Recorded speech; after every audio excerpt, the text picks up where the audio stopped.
Il est 22h30 ce samedi 6 juillet 2002 lorsque Patricia Leclerc, 19 ans, termine son service dans un établissement de restauration rapide. Elle enfourche son vélo et prend la direction de Buire-sur-Ancre, 7 km pour rejoindre sa famille d'accueil. À la sortie d'Albert, la route est noire, Patricia n'arrivera jamais à destination. On la retrouve 2 jours plus tard dans un champ, dénudée, étranglée, manifestement ayant subi des sévices sexuels. Cette jeune femme a pris des coups et également on a la certitude qu'un véhicule lui a roulé dessus. L'autopsie confirme le viol et des traces de sperme sont relevées sur le corps de la victime. Mais pour qu'une empreinte génétique parle, il faut avoir en face l'ADN correspondant. Et en 2002, le fichier national des empreintes génétiques en est à ses balbutiements. Dans un premier temps, les enquêteurs vont essayer, je dirais, de localiser et d'identifier tous les criminels des 20 dernières années qui ont pu être condamnés dans des faits comme cela. Aucun mobile et peu d'indices, l'enquête n'est pas bouclée qu'un nouveau meurtre survient. Le 21 août 2002, une jeune fille de 18 ans, Christelle Dubuisson, est retrouvée coincée sous un fourgon dans un champ.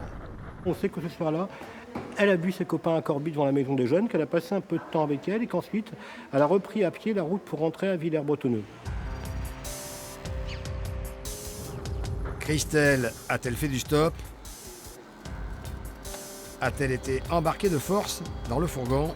On sait qu'il y a dans un premier temps eu un coup avec un objet coupant. Alors elle a sans doute réussi à s'enfuir ou essayer de s'enfuir du camion. Très rapidement, le chauffeur la rattrape parce que d'abord, elle est déjà gravement blessée.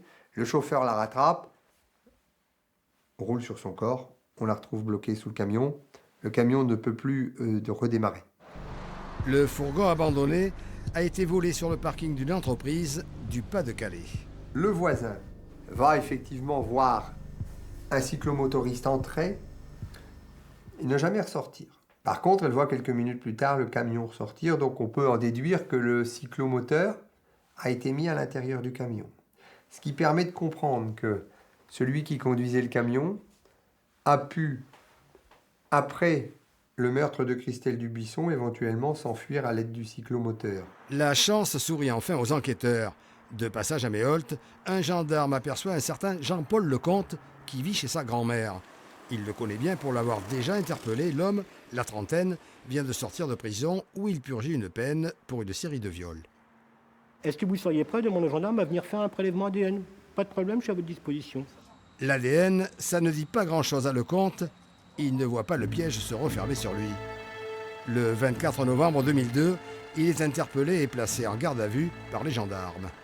Lecomte va s'emmurer pendant l'enquête, pendant l'information et pendant l'audience devant la cour d'assises, non pas dans un silence, mais dans des dénégations totalement aberrantes. Ça n'est pas mon ADN, voilà.